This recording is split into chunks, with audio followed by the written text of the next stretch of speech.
अय्याम तशरीक़ किसे कहते हैं और उसकी खुसूसियात क्या क्या हैं। अय्याम तशरीक़ 9 ज़िलहिज्जा की फ़ज्र से लेकर 13 ज़ुल्हिज्जा की असर तक हर मुस्तहब जमाअत के साथ जो नमाज अदा की जाए उसके बाद एक बार तकबीर तशरीक़ कहना वाजिब है और 3 बार कहना अफजल और सुन्नत है, बेहतर है। इन्हीं अय्याम को यानी इन्हीं दिनों को अय्याम तशरीक़ कहते हैं। अब ये तो हो गए अय्याम तशरीक़। अब तकबीर तशरीक़ किसको कहते हैं?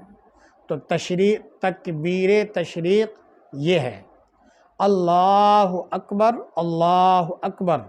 ला इलाहा इल्लल्लाहु वल्लाहु अकबर वलिल्लाहिल हम्द। यह है तकबीर तशरीक़।